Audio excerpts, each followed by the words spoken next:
E agora eu queria falar de uma coisa que é um assunto que, cara, eu acho que da Bíblia é um dos assuntos que eu mais estudei, que é escatologia, que são os tempos Finais. finais.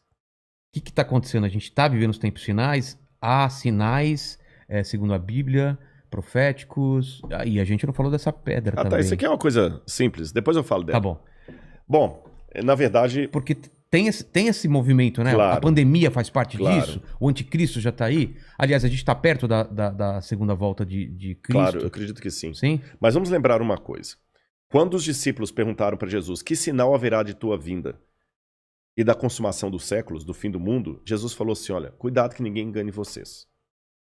Porque Primeira coisa que ele já virão, falou. cuidado, virão muitos em meu nome dizendo: eu sou o Cristo, enganarão a muitos. Certamente, isso está em Mateus capítulo 24. Depois, quem tiver uma Bíblia em casa, procure em Mateus capítulo 24. Ele fala o seguinte: certamente vocês ouvirão falar de guerras e rumores de guerras. Não se assustem, ainda não é o fim. Se levantará nação contra nação, reino contra reino. Haverá fomes e terremotos em vários lugares. Mas isso é apenas o princípio das dores. Princípio das dores, exatamente. Então veja bem, guerra tem no mundo desde que o mundo é mundo. É. Fome, a Bíblia fala fome no Egito na época de José. Então não vou falar assim, não, o mundo está chegando ao fim porque está tendo guerra. O mundo está chegando ao fim porque está tendo fome. Não faz sentido. Mas o Apocalipse coloca alguns elementos que indicavam quando nós estivéssemos chegando próximos ao fim. Embora, nota de rodapé aqui, ninguém sabe o dia nem a hora da volta de Jesus. É estupidez. Tentar adivinhar. Não, claro, não podemos isso. Você entendeu? Bom, mas a gente pode saber a proximidade dos tempos em que vivemos. Então tem algumas coisas no Apocalipse que são características do tempo do fim. Exemplo, Apocalipse 11, 19. Diz assim: as nações ficaram iradas. Chegou, porém, o juízo de Deus e o tempo determinado para ele dar o prêmio aos seus santos e aos profetas, e o tempo para destruir os que estão destruindo a terra. Ora, na época de Cristo não tinha como destruir a terra. O Apocalipse estava fazendo uma profecia de uma época em que a terra poderia ser destruída por seres humanos, coisa que na época do Apocalipse não tinha como. E ele fala depois das pragas de Deus que iriam cair. Essas pragas não caíram ainda, mas os vislumbres dela... Não caíram? Não, A peste não a é. do Apocalipse, né? É. Mas os vislumbres delas podem estar já batendo as portas. Ah, Quer um tá. exemplo? Quer. Diz que um anjo derramou a sua taça sobre o sol, e foi-lhe dado queimar aos homens com grande fogo. Os homens se queimavam com um intenso calor e blasfemavam o nome de Deus que tinha autoridade sobre essa praga. Olha o problema da camada de ozônio, o efeito estufa, o que está acontecendo com o sol. O outro anjo derramou a sua taça sobre os rios e fontes d'água e mares, que se tornaram como sangue de morto. Sangue de morto não é vermelho, dessa cor. Sangue de morto é escuro, é fétido, é quase coagulado. Como é que tá Pinheiros, Tietê, Lagoa Rodrigo de Freitas, as águas do mundo? Poluição. As previsões é que até 2025 a guerra do mundo vai ser pela água. É. Fala do anticristo, que ia dominar o mundo inteiro de uma maneira algorítmica, Pacífica. pacífica, porque é um algoritmo. O 666. O que é o 666? O que é o 666? Na época do Antigo Testamento, Deus deu algumas normas para os judeus.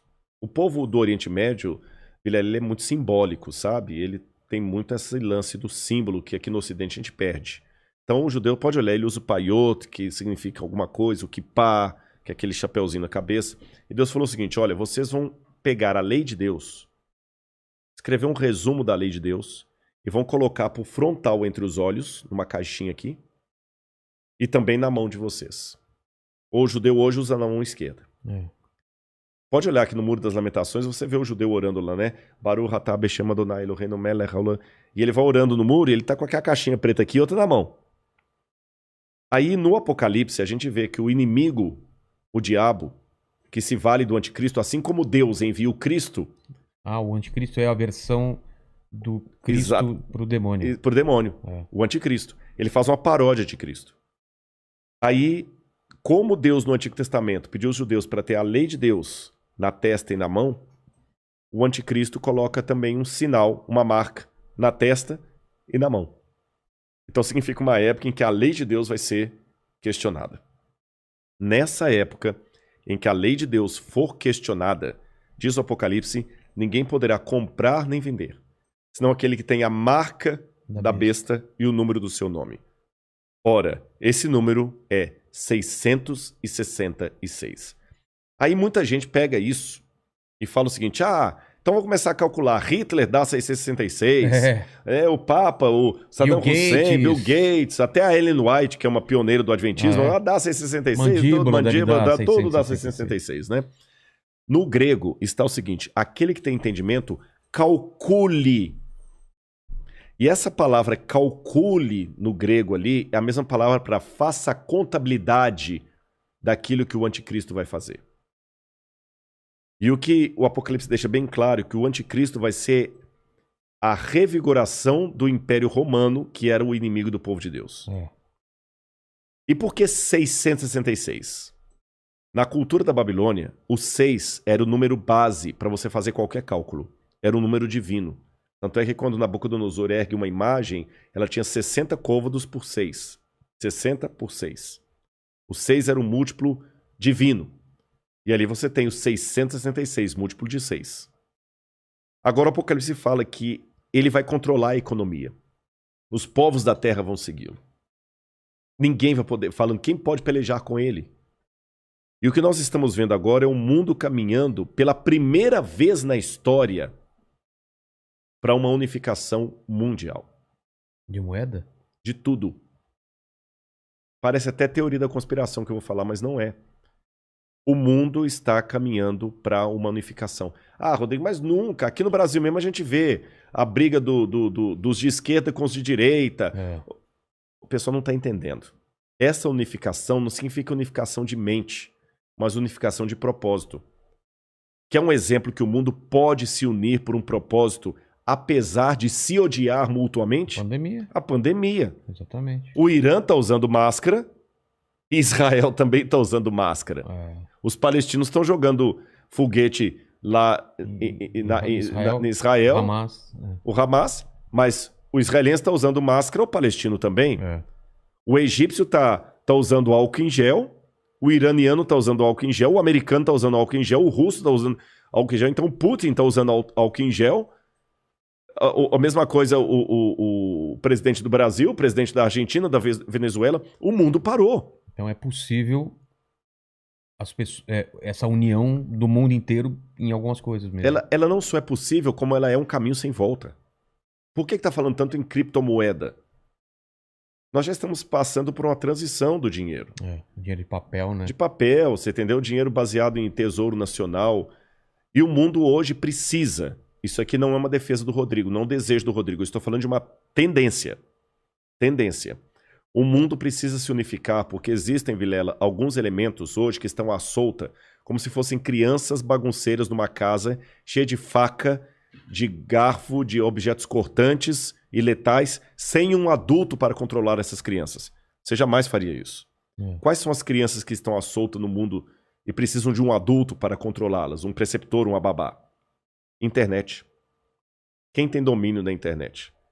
Você na internet você pode encontrar o podcast do Inteligência Ilimitada, mas você também pode encontrar uma fórmula para fazer um coquetel molotov. O camarada pode assediar você para fazer parte do Estado Islâmico. Quem controla a internet? Nem os Estados Unidos. Não, está na mão de ninguém. Quem controla tráfico de drogas e de armas em nível mundial? Ninguém. Lavagem de dinheiro está aí. O terrorismo está aí e lavam dinheiro. Quem controla bolsa de valores? A economia do mundo não aguenta por mais 20 anos nas mãos da bolsa de valores que é especulativa. Se cair a bolsa de Tóquio, você nunca foi ao Japão, mas você pode perder o seu emprego e essa casa aqui porque caiu a bolsa de Tóquio. O Bradesco pode falir porque teve um crash na bolsa de Nova York. E a gente viu, essa pandemia viu como nós estamos economicamente vulneráveis. Economicamente vulneráveis. Quem controla o terrorismo mundial? Então esses elementos... mais um. A ecologia. Não quero entrar no debate se a Amazônia é nossa ou não é nossa. O fato é que se a gente não cuidar da Amazônia, o mundo todo se ferra, caramba. Você tá entendendo? Então não tem mais esse negócio assim, é meu. Então hoje a gente precisa de um governo único que com leis mundiais controle a internet, bolsa de valores, que vai desaparecer, o reset está aí, controle a economia, gastos, terrorismo e tudo mais. E os países, por mais que continue havendo direita e esquerda, situação e oposição, não interessa, Islã e cristianismo, vai precisar se unir, não porque eles se amam, porque não tem outro jeito. E essa união está muito parecida com o caminho de preparação para o anticristo. Agora, a minha questão aqui não é cair naquela esquizofrenia escatológica de achar agora que qualquer coisa eu tenho que evitar porque senão é a marca da besta. Eu já vi gente, isso aqui é sério, que não quer deixar colocar o revolvinho da temperatura na testa da mão, que aquele é a marca da besta. Calma. Estupidez, não tem nada a ver um negócio desse, gente, tá bom? Agora, quando esse governo único se interpuser entre a minha fidelidade a Deus e a minha fidelidade ao Estado, esse é o único momento em que eu estou livre perante Deus para ter uma desobediência civil, social. Porque a própria Bíblia me ensina a ser obediente às autoridades constituintes. Mesmo quando Nero estava no poder, Pedro escreveu: respeitem as autoridades constituídas. A César o que é de César. Dai César o que é de César. Pague os impostos. Seja um bom cidadão. Que a crise não venha por culpa de vocês. A Bíblia me ensina a ser um bom cidadão. Porém, a própria Bíblia fala: quando o governo der uma ordem... A Bíblia não diz isso explicitamente, diz assim, em termos filosóficos. Sim. Quando o governo der uma lei que vá contra os mandamentos da lei de Deus, como os companheiros de Daniel na Babilônia, enfrente a morte se preciso for, mas não ceda. Talvez essa seja a diferença de um teólogo apaixonado por Deus e pela Bíblia e alguém que simplesmente é um acadêmico livre. Porque que especialista em literatura inglesa, em sã consciência, teria coragem de morrer por sua interpretação de Shakespeare? Mas a Bíblia é um livro que já levou muitos ao martírio para não abrir mão daquilo que a Bíblia ensina. Falou que a segunda vinda de Cristo está próxima. Mas, segundo os eventos, o anticristo chega antes. Chega antes. Não é? Ele antecede a volta de Jesus. E já está por aqui? Você acha? Eu acredito assim, lendo a Bíblia, o anticristo, ele é um poder, era o poder romano, porque João já falava lá, o anticristo já opera entre nós. E João fala, muitos anticristos já saíram pelo mundo. Ele só está aguardando aquilo que o detém. Então o anticristo naquele tempo era Roma. Os exegetas veem, a besta era Roma. Só que a Bíblia fala, através do apóstolo Paulo, que havia uma grande apostasia do povo de Deus. Que palavra é essa, apostasia? Eles abandonariam a fé, se uniriam a Roma, e Roma no futuro voltaria travestida de cristã, por isso que é o anticristo, nome que não aparece no Apocalipse, mas aparece nas epístolas de João. Ah, tá. Anticristo, anti em grego, é aquele que toma o lugar de. Então o anticristo é aquele que toma o lugar de Cristo e vai dominar o mundo. Então a minha sugestão para todos é o seguinte, fiquem atentos às propostas governamentais. Qualquer coisa que não infrinja a minha fé naquilo que eu entendo pela Bíblia ser o correto, eu vou seguir. Eu vou me vacinar.